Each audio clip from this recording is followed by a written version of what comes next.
My name is Nadeem. I'm from Pakistan. I'm working as an associate professor at School of Urban Culture, South China Normal University, Nanhai campus, Foshan. Usually I have like classes. I used to go to my university, but when I don't have the classes, specifically on the weekend, so at least like one day we usually spare for the kids. So we usually exploring like roundabout areas in Foshan. Madhya, do you like this place? Yes. Have a swimming to our own. Also have the slide. 明天我们想去你来接我们从那边。去哪里？去保米那个水上乐园。谢谢你，谢谢你，哈哈哈。And I feel that like people are so friendly here. And another reason is because government to government, we have a very good relationship, especially like Pakistan and China relationship. We always say, Spatiye. Even like when we talk to the taxi driver, and if they ask like, Nisha Naga Gojada, and when we talk to them like, I'm from Pakistan. Oh, so this gives me a kind of more friendly gesture.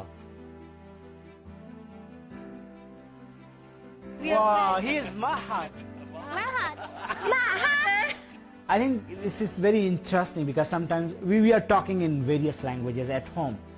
Like sometimes we talk in English, sometimes we talk in our own language, sometimes we talk in the Urdu language, which is the national language of Pakistan.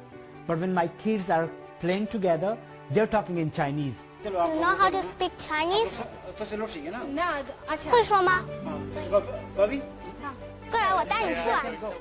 So I think at the same time we are usually using like 4 languages, and sometimes they make it confused. Like my daughters we were talking something and we said like the Chinese culture, something like that, and my daughter said, we Chinese people like woman the Chungwa, so they feel like we are Chungwa and we are like the Chinese. And I told them like, you have the passport. They say, yeah, but we are living here, so China is ours. So they feel like, I think it's this very proud moment sometimes, like they're owning that, like they are grooming in this culture and now they're part of this culture. So they're more a kind of Chinese rather than like their mother culture. So I think they're more fluent in Chinese as compared to my own language.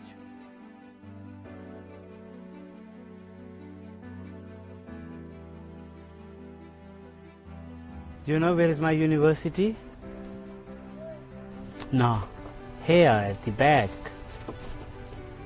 That is my university. Of course, like I'm working in Foshan as on the talent base, and they were so nice because they provided the place for the talent people, and they're so kind that they are joining you and they're asking many questions. Do you have any problem?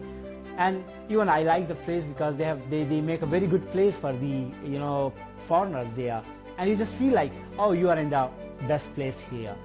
So I think I have a very good opportunity in Foshan. When I was in Guangzhou at that time, we established this India-Pakistan Research Center, and I was particularly working on the China-Pakistan Economic Corridor. But mainly I'm working on the One Belt One Road in various perspectives, especially on the media perspective. For me, I think One Belt One Road, if I take it in Pakistan sense, so it's a game changer for Pakistan because it offers like the infrastructure, the energy, and there are so many projects which I personally believe we do need in Pakistan. And I think this One Belt One Road is going to be a game changer. One Belt One Road is a kind of something which can offer a lot for the developing countries, because China has groomed a lot in the last 2 decades. If we see the Chinese railway, especially the Gautier, like the fast train, and then we see the infrastructure, the roads, the tunnels, I think China has a very vast experience. So China can extend these expertise to the developing countries. And one of the good things under this Belt and Road Initiative is China is always very flexible. China always try to coordinate according to the national policies of the different countries. So the more developing countries they are connected, their economy will be connected, their cultures will be connected, people will be connected, so they can offer peace, prosperity and development